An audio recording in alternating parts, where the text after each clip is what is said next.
Assalamualaikum warahmatullahi wabarakatuh. Perkenalkan, nama saya Sofyan Sori, peserta latihan dasar CPNS 2021 PPSDM Bukit Tinggi, asal instansi Badan Penelitian dan Pengembangan Daerah Kabupaten Pelalawan. Oke, kita telah sampai pembahasan World of Government. Pertama, kita harus mengetahui apa itu konsep WOG.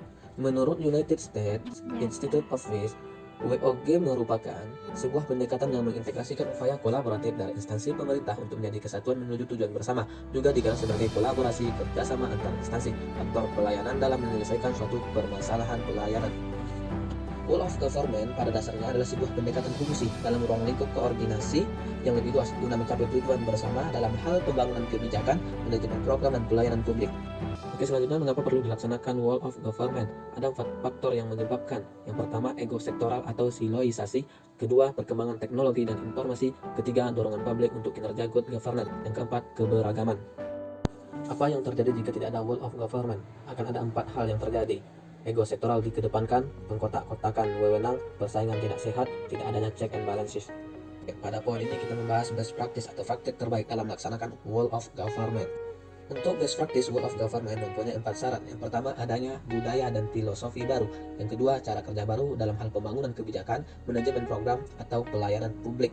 Yang ketiga, akuntabilitas dan insentif. Yang keempat, cara baru pengembangan kebijakan, desain program, dan pendekatan pelayanan.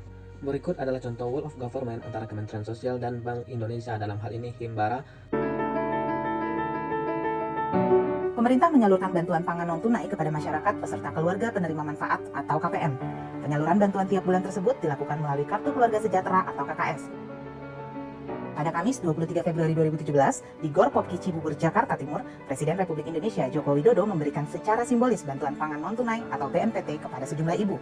Skema non-tunai ini merupakan upaya reformasi program subsidi beras sejahtera yang sebelumnya dibayarkan secara tunai.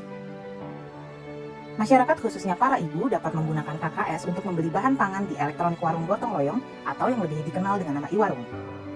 Bantuan secara non-tunai hanya untuk membeli bahan pangan sehingga uang bantuan tidak disalahgunakan. Yang untuk bantuan pangan isinya setiap bulan 110.000, berarti 1 tahun 1.320.000.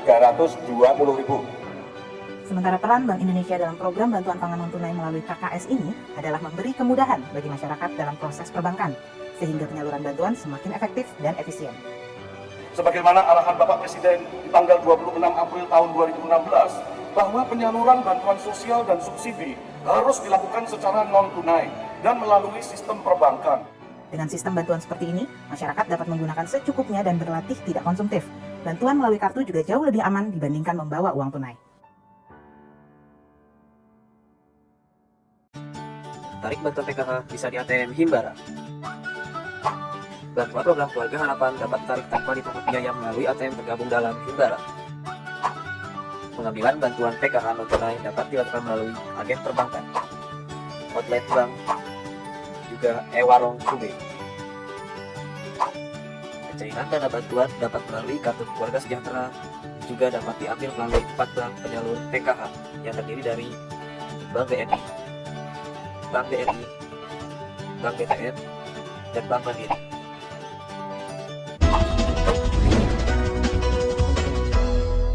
Kementerian Sosial juga bekerjasama dengan Lembaga Penerbangan dan Antariksa Nasional atau LAPAN dalam hal pengecekan rumah penerima manfaat bantuan sosial.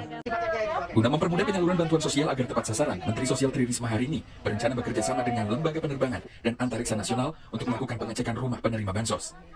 Saat ini, LAPAN sedang menyiapkan data satelit resolusi sangat tinggi untuk melacak penerima bansos.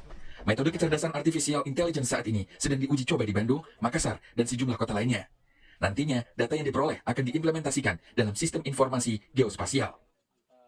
Metode berbasis kecerdasan artifisial tersebut akan menemukan lokasi pemukiman kumuh di suatu kota.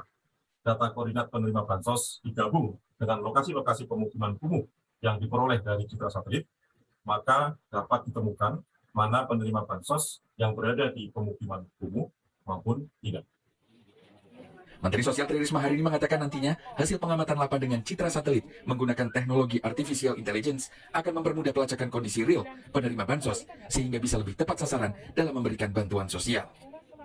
Bekerjasama juga dengan LAPAN, kita akan tahu nanti kalau posisi dari rumah itu dengan data geospasialnya, data rumah itu. Sehingga sampai suatu saat, maka kita akan tahu dia ngomong, saya masih miskin loh, rumahnya tambah besar kok. Kan kita bisa bandingkan gitu. Nah, Tri Risma hari ini sempat emosi saat sidak bantuan sosial di Kelurahan Sendang Harjo, Kabupaten Tuban, Jawa Timur.